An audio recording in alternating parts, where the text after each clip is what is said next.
Bharatiya Janata party के देश के प्रधानमंत्री पद के उम्मीदवार या यूं कहिए भावी प्रधानमंत्री, हमारी देश की जनता के दिलों की धड़कन, नई उम्मीद, नई सोच, प्रखर वक्ता श्री नरेंद्र मोदी जी से कि वो आप सबको संबोधित करें। आदरणीय श्री नरेंद्र मोदी जी।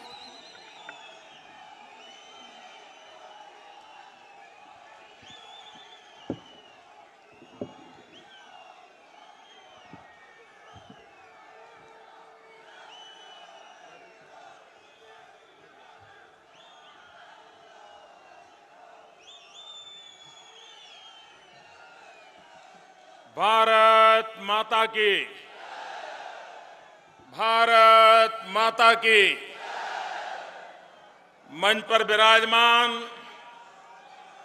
भारतीय जनता पार्टी के राष्ट्रीय अध्यक्ष आदरणीय श्री राजनाथ सिंह जी,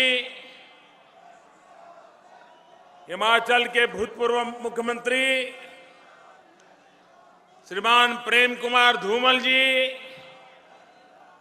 श्रीमान शांता कुमार जी, यहां के प्रभारी श्री बलवीर जी पुंज, श्री जगत प्रकाश नड्डा, प्रदेश अध्यक्ष श्रीमान सतपाल जी, सांसद श्री अनुराग ठाकुर, मंच पर विराजमान सभी वरिष्ठ महानुभाव और विशाल संख्या में पधारे हुए हिमाचल के मेरे प्यारे भाइयों और बहनों,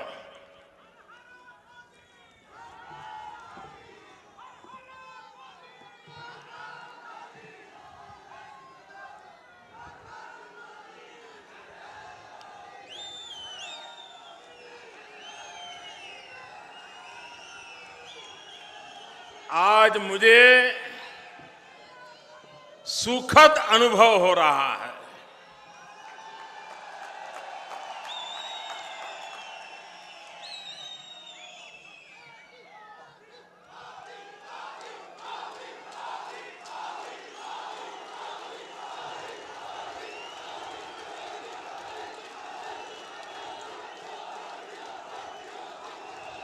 भाइयों बहनों,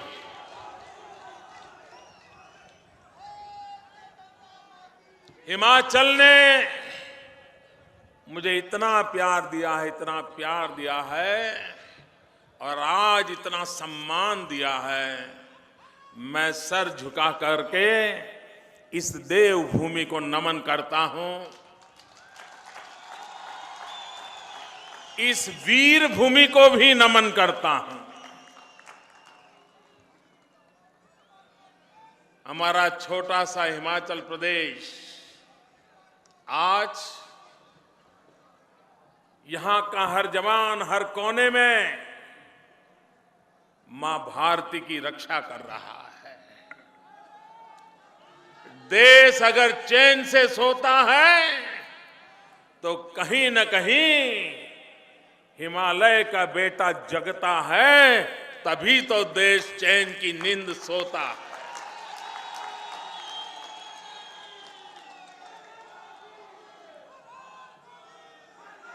ये वीरों की भूमि है, ये बलिदानियों की भूमि है और आज उसी वीर परंपरा से जुड़े हुए कई महानुभाव भारतीय जनता पार्टी में प्रवेश किया है।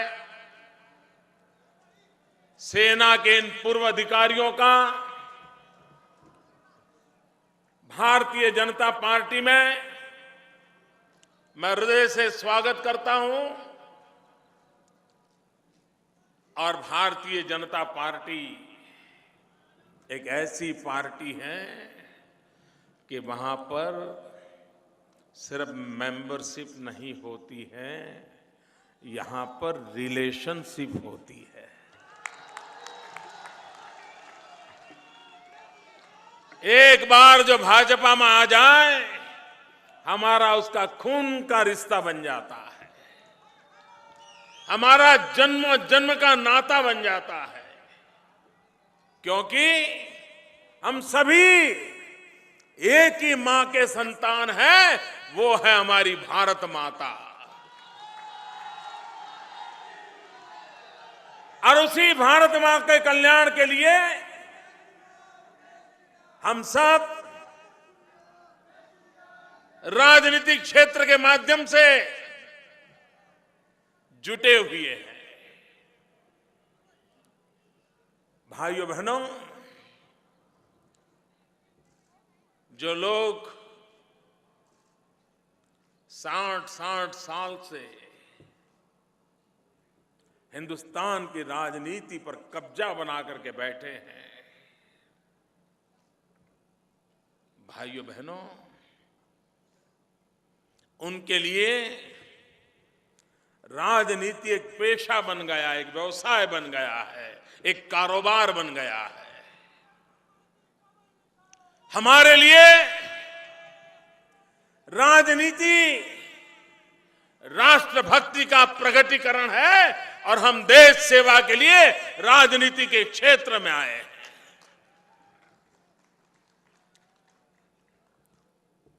मैंने बहुत सालों तक हिमाचल में काम किया है और यहीं से आप लोगों की विदाई लेकर के मैं गुजरात में मुख्यमंत्री के रूप में फिर गया था। आप ही के लोगों ने मुझे भरपूर प्यार दिया। आप ही के बीच रह करके मैंने शिक्षा दीक्षा पाई सार्वजनिक जीवन की, और इसलिए मेरे जीवन में इस भूमि का विशेष स्थान है।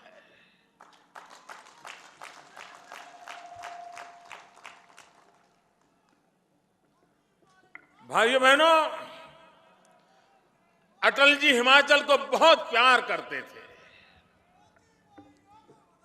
और हर वर्ष जब आते थे तो मुझे भी यहां पर आकर के रहने का अवसर मिलता था। भाइयों बहनों, लेकिन मुझको हिमाचल ने इतना प्यार किया है कि जिसको कभी मैं भूल नहीं सकता।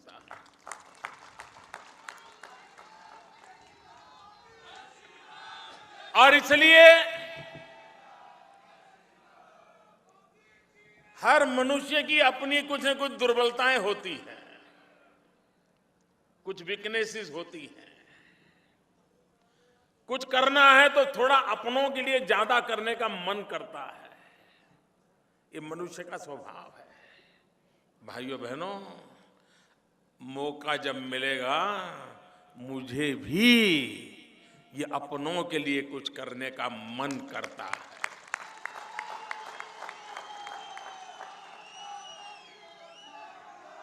क्योंकि ये मेरे अपने हैं, इन्हीं के बीच मैंने जीवन के महत्वपूर्ण वर्ष बिताए हैं। यहां के चप्पे चप्पे से मैं परिचित हूं। और इसलिए भाइयों बहनों, आपके प्यार के बदले में मैं सवाया लौटाना चाहता हूं और विकास के रूप में लौटाना चाहता हूं।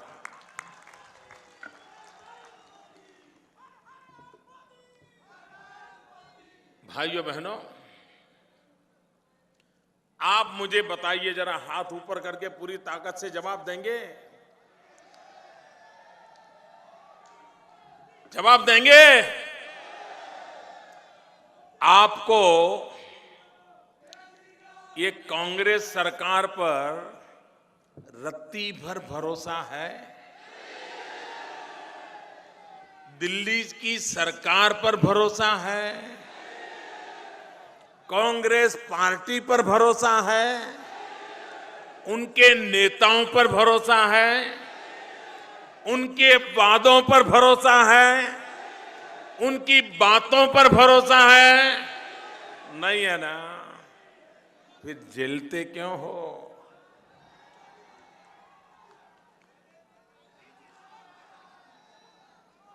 भाइयों बहनों,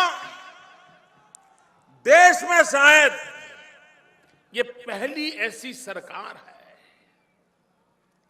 कि जिस पर हिंदुस्तान के किसी नागरिक को भरोसा नहीं है। कोई सरकार जनता जनार्दन के विश्वास के बिना नहीं चलती है और कोई भी जनता जनार्दन सरकार के भरोसे के बिना चैन की नींद सो सकती है। और इसलिए भाइयों बहनों, एक ऐसी सरकार जिस पर किसी का भरोसा नहीं है। बेटी स्कूल जाए, मां बाप को भरोसा नहीं है वो शाम को ठीक से घर लौट पाएगी कि नहीं पाएगी। नौजवान रोजगार के लिए दर दर भटकता हो, बूढ़े मां बाप बेटा कुछ कमाई करके लाए उसकी आशा में बैठे हो, लेकिन उस नौजवान को भी भरोसा नहीं है कि मेहनत करने का इरादा होने के बावजूद भी वो अपने मां बाप का पेट भर पाएगा कि नहीं भर पाएगा। भाइयों बहनों, देश का सेना का जवान हाथ में बंदूक तो तनी हुई है, लेकिन उसे भरोसा नहीं है कि उसके जीवन का निर्णय करने वाले लोग उनमें कुछ दम है कि नहीं है, वरना वो बंदूक धरी की धरी रह जाती है और जवानों के सर काटे जाते हैं। भाइयों बहनों, मैंने युद्ध भूमि में जवानों को देखा है। अभी धूमल जी वर्णन कर रहे थे, जब करगिल की लड़ाई हुई तो हम करगिल पहुंचे थे। मैंने जवानों का जज्बा देखा है, मौत को आलिंगन करने के लिए उनकी तड़पन देखी है, मां भारती के लिए अपना सर समर्पित करने के लिए वो बेचैन नजर आते हैं। ऐसे वीरों की भूमि हो, उसके बावजूद भी हिंदुस्तान के अड़ोस पड़ोस के सभी लोग आए दिन हमें दबाते रहे।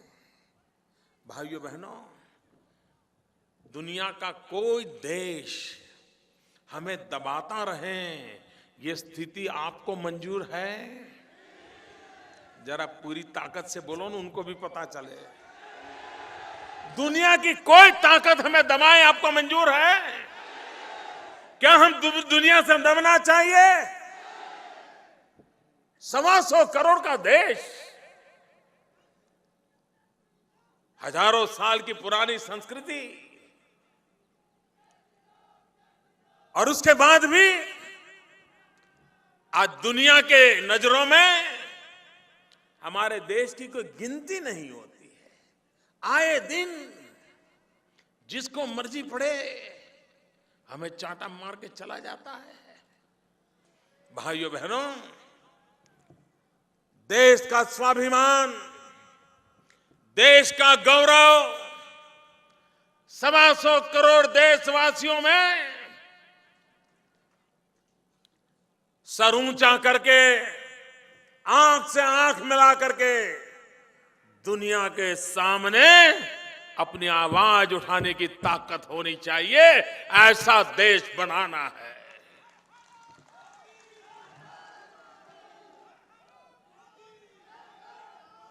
भाइयों बहनों, ये कांग्रेस पार्टी ने आपको 100 दिन में महंगाई कम करने का वादा किया था। जरा मुझे बताइए ना, कांग्रेस पार्टी ने 100 दिन में महंगाई दूर करने का वादा किया था, वादा किया था, वादा किया था, महंगाई कम हुई, महंगाई गई, महंगाई बढ़ी?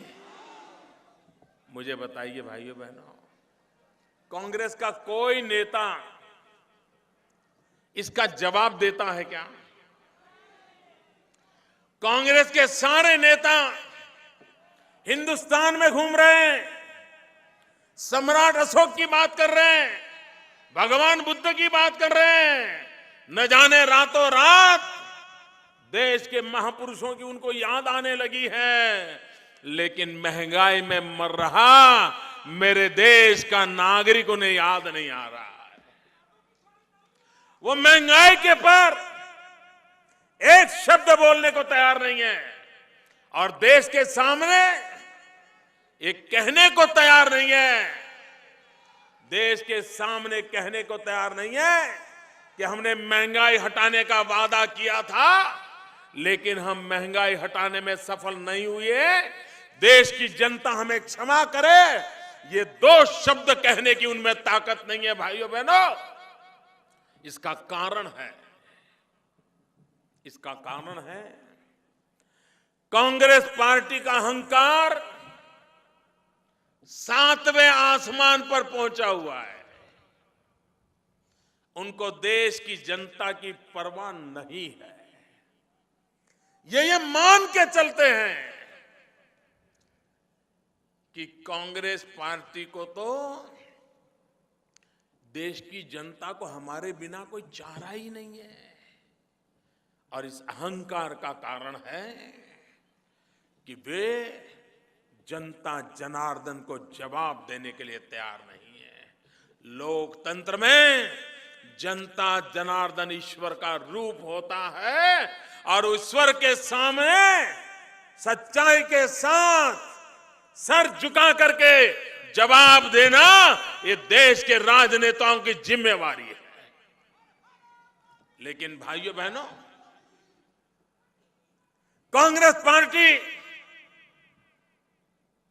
जवाब देने को तैयार नहीं है। आप मुझे कहिए, हमारे हिमाचल का किसान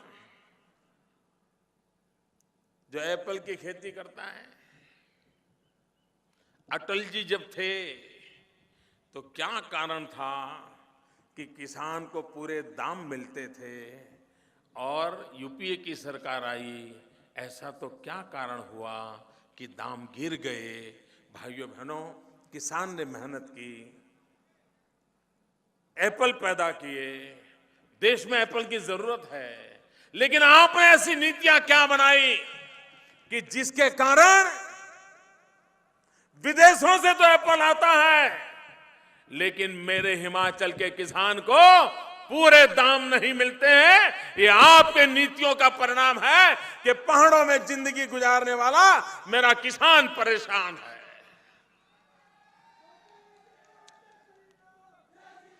भाइयों बहनों, यह देश उसके विकास के लिए एक नए सिरे से सोचने की आवश्यकता है। पुराने ढर्रे से देश की समस्याओं का समाधान संभव नहीं है।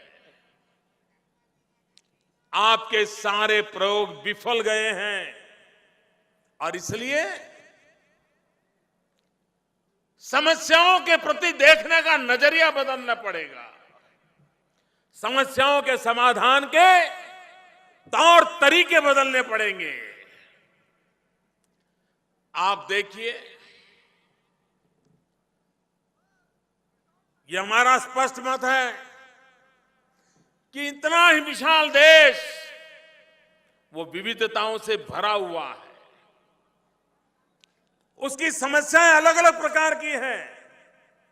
उन विविधताओं को समझ करके, उसकी समस्याओं को समझ करके उसके उपाय खोजने होते हैं। और अगर उस समस्याओं को नहीं समझते तो उपाय नहीं मिलते हैं।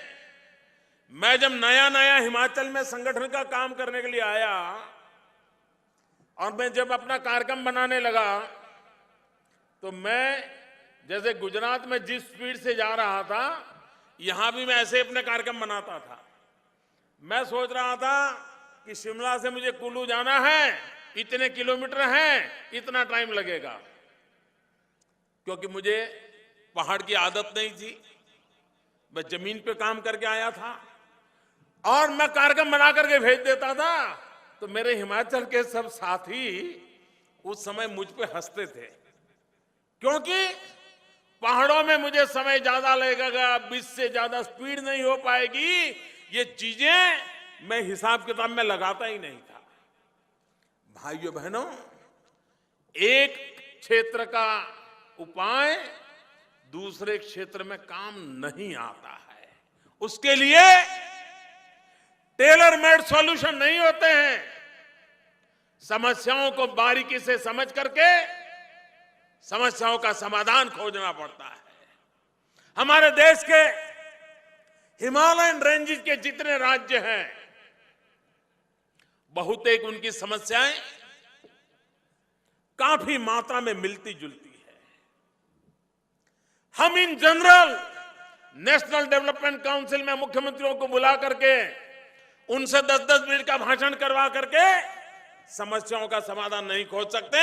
समस्याओं का समाधान खोजना होगा तो प्रधानमंत्री ने समय दे करके हिमालय रेंजेस के जितनी राज्य हैं, किसी भी दल के कोई मुख्यमंत्री क्यों ना हो, सब मिल बैठ करके हिमालय रेंजेस के जितने राज्य हैं, कश्मीर से लेकर के नॉर्थ ईस्ट तक, हमारा हिमाचल प्रदेश भी आ जाए, हमारा उत्तराखंड भी आ जाए, उन सब की समस्याओं में क्या समानता है, उन सब की समस्याओं के समाधान के लिए क्या रास्ते हो, भारतीय जनता पार्टी की सरकार आएगी तो हिमालयन रेंजेस के राज्यों के विकास के लिए विशेष रूप से बैठ करके उनके साथ योजनाएं बनाई जाएगी।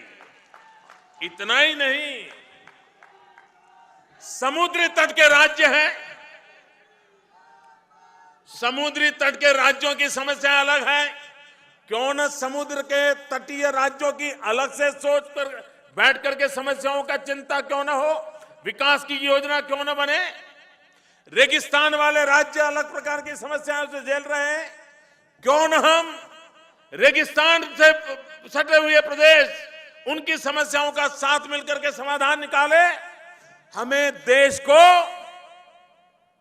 उसकी समस्याओं के साथ जोड़ करके, उन समस्याओं को एक सूत्र में बांध करके, एक दूसरे की ताकत जोड़ करके, विकास की नई ऊंचाइयों को पार करके उन समस्याओं के समाधान के रास्ते खोजने होंगे। और भारतीय जनता पार्टी की सरकार आकर के उस समस्याओं का समाधान करने की दिशा में आने वाले दिनों में कदम उठाएगी।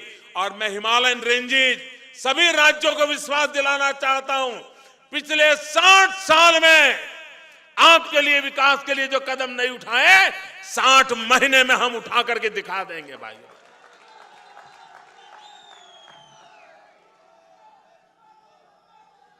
और आपको परिवर्तन नजर आएगा। भाइयों बहनों, भारतीय जनता पार्टी की एक स्पष्ट भूमिका है कि जो लोग पिछले 60 साल में विकास की इस यात्रा से वंचित रह गए हैं, पीछे रह गए हैं, कदम से कदम मिला नहीं पाए हैं, चाहे वो समूह हो, चाहे वो इलाके हो, चाहे वो भूभाग हो, चाहे वो प्रदेश हो, हमारी प्राथमिकता ये रहने वाली है कि समाज में, इलाके में, राज्य में ऐसे जो पीछे रह गए हैं, सबसे पहले उनको आगे लाना है और देश को एक बराबर की स्थिति में ला करके एक साथ पूरे देश को आगे बढ़ाना है। ये हमारी सोच है। और मैं मानता हूं, पिछड़ों को पिछड़े रख करके, जो राज्य पीछे रह गए उनको पीछे रख करके हिंदुस्तान कभी आगे बढ़ नहीं सकता। और इसलिए भारत मां की कोई भुजा दुर्बल ना हो, भारत मां का शरीर का कोई अंग दुर्बल ना हो, पूरी भारत माता स्वस्थ हो, उसके सभी अंग स्वस्थ हो, ऐसा हिंदुस्तान बनाने का सपना लेकर के भारतीय जनता पार्टी विकास की व्यूह रचना लेकर के आगे बढ़ने में विश्वास करती है।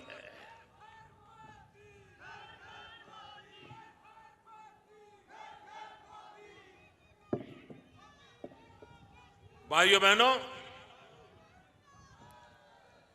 दुनिया के हर देश में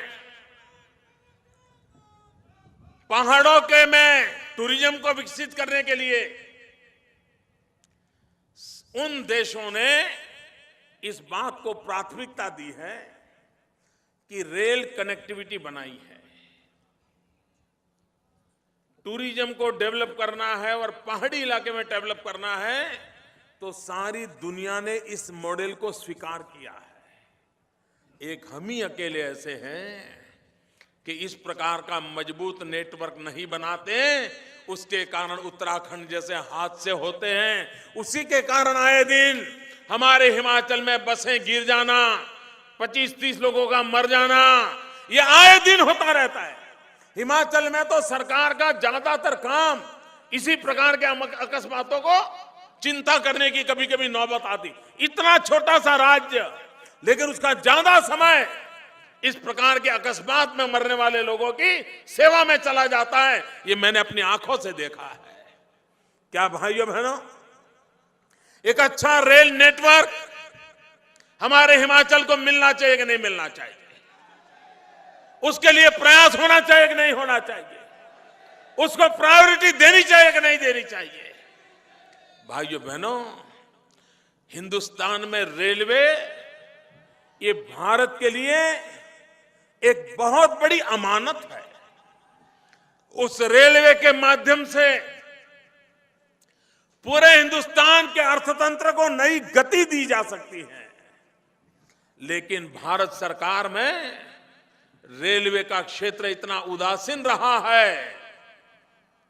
ज्यादा से ज्यादा एक ट्रेन इधर बढ़ा दो, एक ट्रेन उधर बढ़ा दो, 2 डिब्बे इधर डाल दो, 5 डिब्बे इधर डाल दो, उसी से आगे न रेल के लिए कोई सोच है और न ही उसके कारण रेलवे हिंदुस्तान के विकास की एक बहुत बड़ी इंफ्रास्ट्रक्चर की वैल्यूएबल व्यवस्था बन सकता है।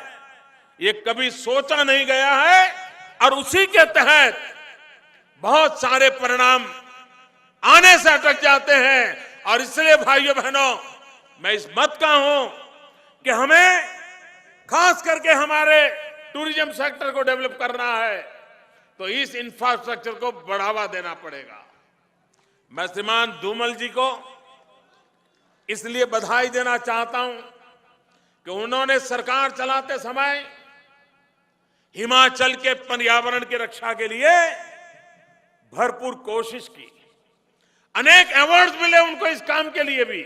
और वैसे भी शिक्षा का क्षेत्र हो, इंफ्रास्ट्रक्चर का क्षेत्र हो, एनर्जी सेविंग का काम हो, एनवायर प्रोटेक्शन का काम हो, अनेक क्षेत्र, करीब करीब 85 राष्ट्रीय अंतर्राष्ट्रीय अवार्ड पाने का काम भारतीय जनता पार्टी की धूमल जी की सरकार ने हिमाचल में करके हिमाचल को विश्व के सामने एक विकास तेजी से करने वाले राज्य के रूप में खड़ा कर दिया था। भाइयों बहनों, समस्याओं का समाधान विकास के बिना होने वाला नहीं है। भाइयों बहनों, महंगाई जैसे देश को तबाह कर रही है, वैसे ही देश को तबाह कर रहा है भ्रष्टाचार। आप मुझे भाइयों बहनों बताइए, भ्रष्टाचार से देश को मुक्ति चाहिए कि नहीं चाहिए? जरा पूरी ताकत से एकदम आखिर से आवाज आनी चाहिए। भ्रष्टाचार से देश को मुक्ति चाहिए कि नहीं चाहिए? अगर भ्रष्टाचार से मुक्ति चाहिए तो भ्रष्टाचारियों से मुक्ति चाहिए कि नहीं चाहिए? भाइयों बहनों, प्रधानमंत्री कहते हैं पैसे पेड़ पर नहीं उगते हैं। प्रधानमंत्री कहते हैं कि पैसे पेड़ पर नहीं उगते हैं। प्रधानमंत्री जी, आप ही की पार्टी के नेता और इसी प्रदेश के मुख्यमंत्री श्रीमान वीरभद्र जी, उन्होंने चुनाव में अपना जो नामांकन भरा है, उस नामांकन में 3 साल के अंदर अंदर उनकी संपत्ति 14 गुना बढ़ गई। 14 गुना, 14 टाइम बढ़ गई। उन्होंने लिखा है अपने एफिडेविट में। और जब पूछा गया ये इनकम कैसे बढ़ी, तो उन्होंने कहा एप्पल के पेड़ों से पैसे बढ़े हैं। प्रधानमंत्री जी, आप कहते हैं पैसे पेड़ पर नहीं उगते हैं, आपके एक मुख्यमंत्री कहते हैं पेड़ पर से 14 गुना पैसे मिल गए।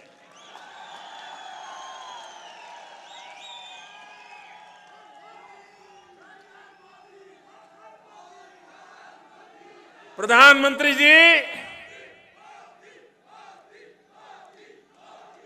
अगर विकास करना है तो जज्बा चाहिए, दौड़ती हुई सरकार चाहिए, जन सामान्य से लगाव चाहिए, तब जाकर के समस्याओं का समाधान होता है। भाइयों बहनों, अभी एक नेता कौन भ्रष्टाचारी है, कौन मंत्री क्या है, इसकी जरी हिसाब लेकर के घूमते रहते हैं। मैं उनसे पूछना चाहता हूं, कल उन्होंने कहा भाजपा के कितने मंत्री जेल में है, ऐसा पूछा उन्होंने। मैं उनसे कहना चाहता हूं, सिर्फ टेलीकम्युनिकेशन मिनिस्टर, जरा देख तो लो आपका हिसाब। आपकी सब सरकारों के सभी टेलीकॉम मिनिस्टर किसी न किसी भ्रष्टाचार में फंसे पड़े हैं, चाहे वो कांग्रेस की सरकार रही हो, चाहे यूपीए की सरकार रही हो। सबके सब कोई न कोई दाग उन पर लगा हुआ है। और आप भारतीय जनता पार्टी में निराधार आरोप लगा रहे हो, आप ही की पार्टी में। और देश इस बात से इनकार नहीं कर सकता, कांग्रेस पार्टी कब तक अपने आप को बचाती रहेगी? अगर इस देश में भ्रष्टाचार की जननी कोई है तो उसका नाम मात्र कांग्रेस पार्टी है।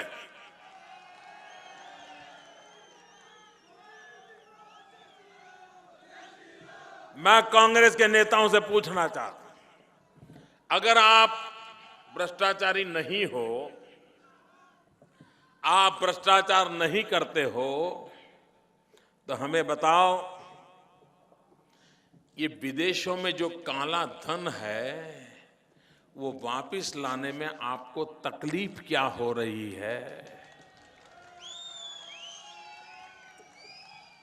हमें तकलीफ नहीं हो रही है, हम भाजपा के किसी कार्यकर्ता को तकलीफ नहीं हो रही है। आप मुझे बताइए भैया, आपको काला धन वापस लाए तो तकलीफ है कोई? आपको काला धन वापस लाए तो तकलीफ है क्या? आपको काला धन वापस लाए तो तकलीफ है क्या? उधर पीछे वालों को कोई तकलीफ है क्या भाई? किसी को तकलीफ नहीं है ना, क्योंकि आपके पैसे नहीं है तो आपको तकलीफ क्यों होगी?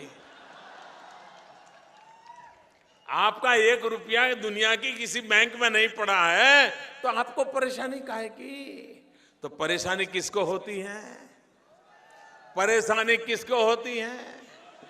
जिनका काला धन विदेशी बैंकों में जमा है, उन्हीं की नींद खराब हो रही है। भाइयों बहनों, ये विदेशी बैंकों में जो काला धन पड़ा है वो हिंदुस्तान के गरीब का पैसा है, हिंदुस्तान के गरीब का हक का पैसा है। ये चोर लुटेरों ने हिंदुस्तान के खजाने को लूट लूट करके, गरीब के पेट में से लूट लूट करके विदेशों में बैंकों में जमा किया हुआ है। भाइयों बहनों, उसको वापस लाने का हमारा फैसला है। वापस लाना चाहिए नहीं लाना चाहिए भैया? जरा जोर से बोलो, लाना चाहिए नहीं लाना चाहिए? और मेरी तो बिल्कुल स्पष्ट मत है, कि विदेश से काला धन वापस लाएंगे और जो फिक्स सैलरी वाले लोग हैं, बंधी हुई आय वाले लोग हैं और जो ईमानदारी से इनकम टैक्स भरते हैं, देश के लिए मर्यादित इनकम होने के बावजूद भी सैलरी वाले लोग इनकम टैक्स देते हैं। जिन्होंने देशभक्ति का काम किया उनका क्या गुनाह? जो चोर लुटेरे ले गए उनको तो कोई पूछने वाला नहीं है, लेकिन जो ईमानदारी से टैक्स भरता है उसकी कोई परवाह नहीं है। और इसलिए हमारा निर्णय है कि विदेश से जो काला धन वापस लाएंगे उसमें से कुछ परसेंटेज ये जो रेगुलर सैलरी वाले लोग इनकम टैक्स भरते हैं ना, उनको इनाम के रूप में वापस देंगे। उनकी देशभक्ति की इज्जत की जाएगी। और हमारा हिमाचल तो एक प्रकार से सरकारी नौकरी में ही सब लोग हैं, बंदी इनकम वाले हैं, बेचारे इनकम टैक्स भरना पड़ता है, उनको इसका फायदा मिलेगा। देश के इस प्रकार से देश के लिए काम करने वाले लोगों को इसका फायदा मिलेगा। अब ये काम करने में कांग्रेस कतराती है, इनके इरादे कितने नेक हैं इसका हम भली भांति अंदाज कर सकते हैं भाइयों बहनों। और जब तक ये काला धन वापस ला करके ये लूटने वालों को हम डराते नहीं है, तब तक नए चोरी करने वाले बंद नहीं होंगे। और इसलिए नई चोरी करने वालों को बंद करने का यह भी एक रास्ता है कि पहले चोरी किया हुआ माल देश की तिजोरी में वापस लाओ, अपने आप चोरी करने वाले बंद हो जाएंगे।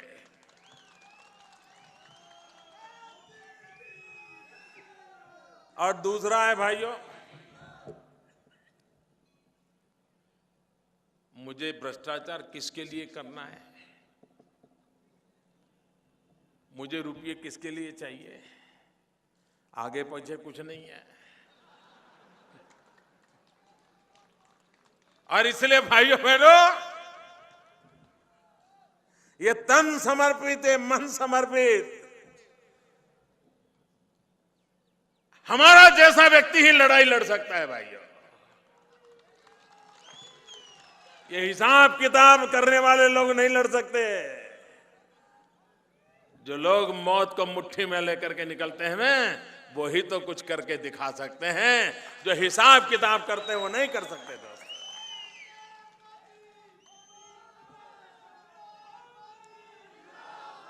भाइयों बहनों, टूरिज्म आप देखिए, पूरे विश्व में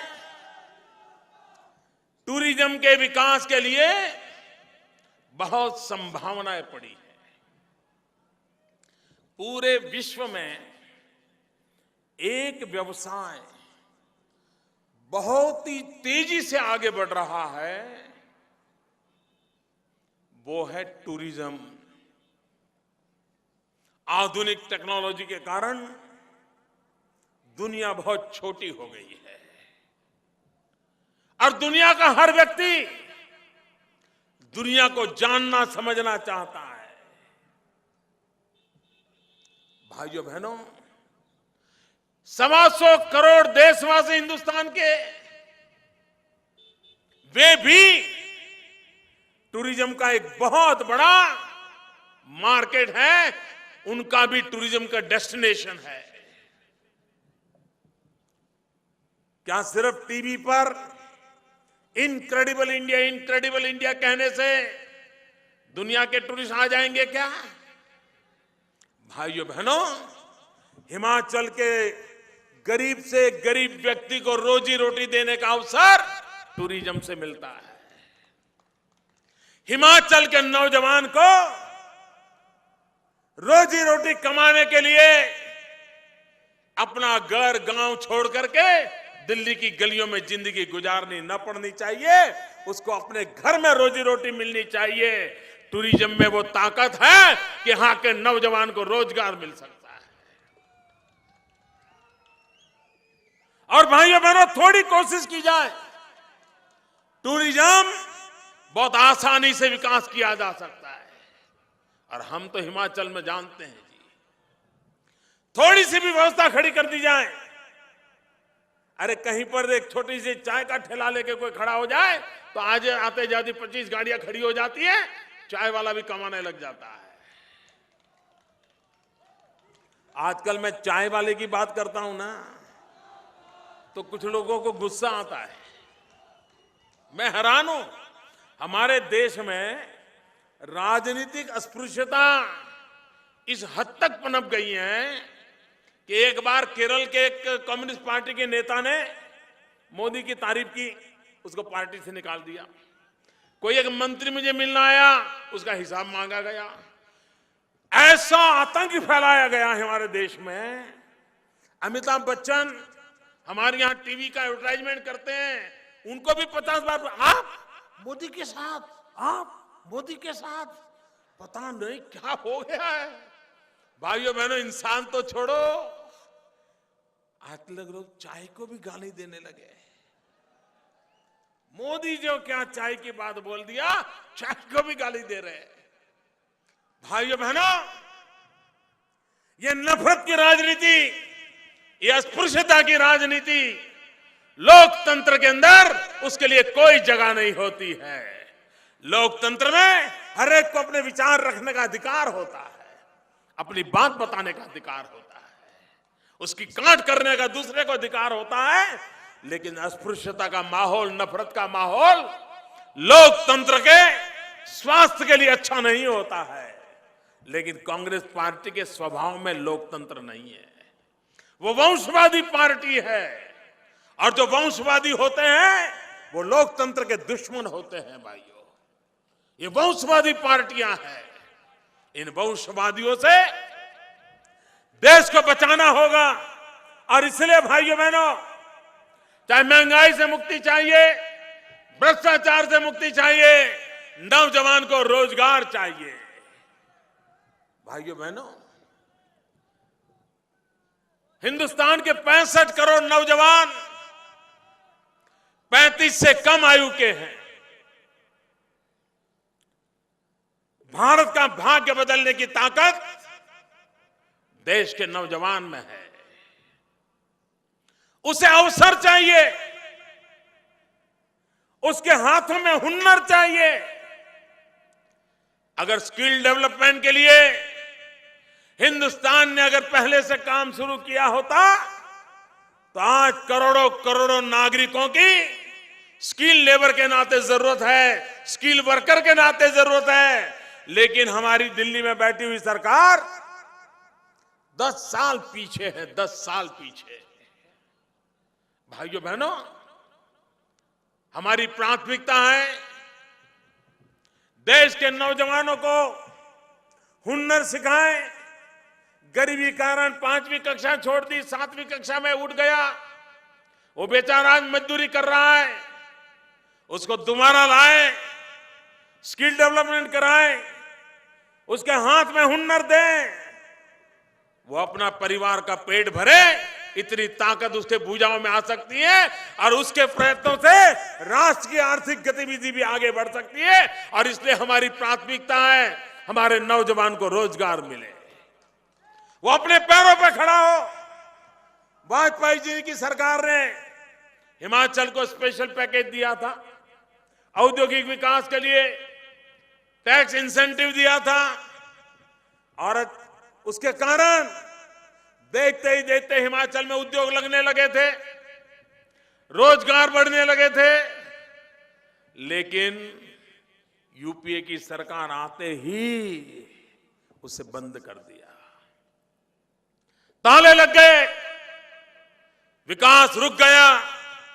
बेरोजगार नौजवान नौकरी के लिए, रोजगार के लिए तड़पता रह गया।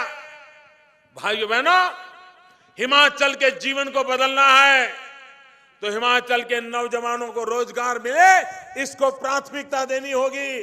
टूरिज्म जैसे एक महत्वपूर्ण क्षेत्र है जो हिमाचल के नौजवान को रोजगार दे सकता है, उसी प्रकार से उसके हाथों में हुनर दिया जाए, उसके हाथों में कौशल्य दिया जाए, तो हिमाचल का नौजवान पूरी अपनी ताकत बता करके वो भी सुख चैन की जिंदगी जी सकता है, अपने मां बाप जी सकते हैं, इस प्रकार की व्यवस्था कर सकता है। भाइयों बहनों, हमारे देश की सारी समस्याओं का समाधान विकास की राजनीति में है। अब देश वोट बैंक की राजनीति बहुत देख ली भाइयों, देश को तोड़ने वालों की राजनीति बहुत देख ली। कल मैडम सोनिया जी दक्षिण में थी, उनके सुपुत्र भी वहां से कुछ न कुछ गालियां दे रहे थे हमें, और मैडम भी कुछ न कुछ सुना रही थी। और वो कल कह रही थी, मोदी ने स्टैच्यू ऑफ यूनिटी का मुहिम उठाया है ना, तो उन्होंने कहा अगला चुनाव यूनिटी के लिए, यूनिटी के लिए। वो कभी कहती है कुछ लोग जहर की खेती करते हैं। मैडम सोनिया जी, ये जहर की खेती कौन कर रहा है? मैं आपसे पूछना चाहता हूं, हिंदुस्तान में जहर की खेती किसने की? भाई से भाई को किसने लड़ाया? एक पंथ को दूसरे पंथ से किसने लड़ाया? एक राज्य से दूसरे राज्य को किसने लड़ाया? ऊंच और नीच के भेद किसने किए? अमीर गरीब के भेद किसने किए? शिक्षित अशिक्षित के भेद किसने किए? अरे आपने 60 साल देश को बांटने का काम किया है, तोड़ने का काम किया है, वोट बैंक की राजनीति की है, और आप हमें कह रही हो कि हम जहर की खेती कर रहे हैं। भाइयों बहनों, भारतीय जनता पार्टी प्यार की खेती करती है, प्यार के पौधे उगाती है।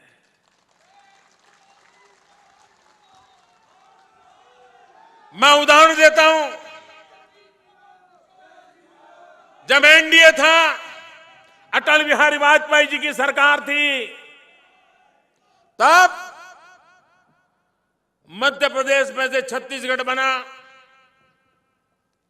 मध्य प्रदेश में छत्तीसगढ़ अलग हुआ, मध्य प्रदेश भी मिठाई बांट रहा था, छत्तीसगढ़ भी मिठाई बांट रहा था। उत्तर प्रदेश में से उत्तराखंड अलग हुआ, उत्तर प्रदेश भी मिठाई बांट रहा था, उत्तराखंड भी मिठाई बांट रहा था। बिहार में से झारखंड अलग हुआ, बिहार भी मिठाई बांट रहा था, झारखंड भी बांट रहा था, क्योंकि भारतीय जनता पार्टी अटल बिहारी वाजपेयी के नेतृत्व में प्यार की खेती करते थे, प्यार की खेती करते थे।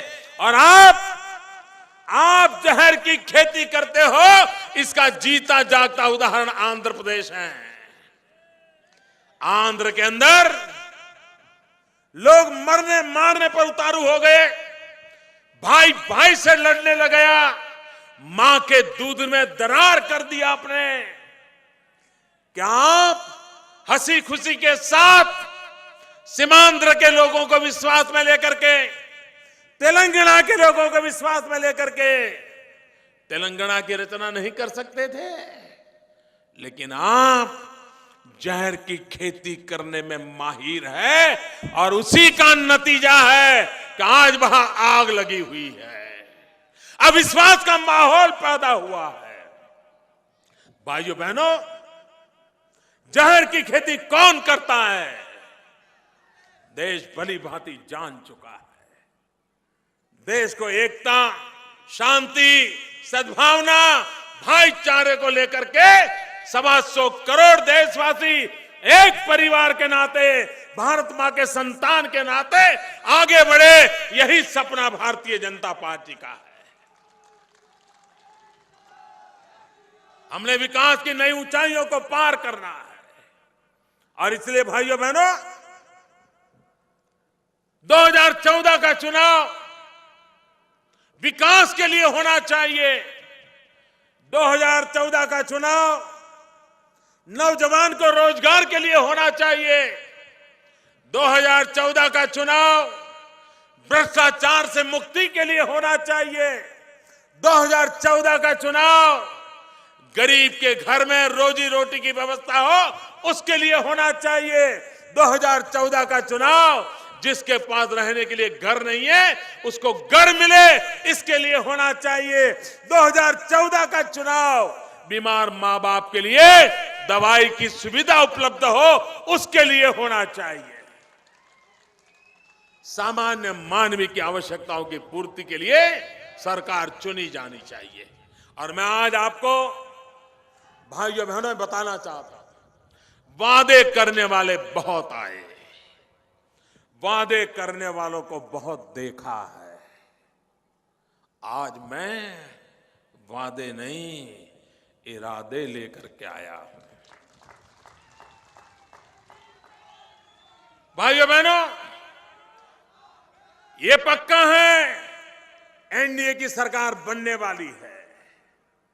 और एनडीए की सरकार आज बनने वाली है तो एनडीए का मूल नाम है नेशनल डेमोक्रेटिक अलायंस।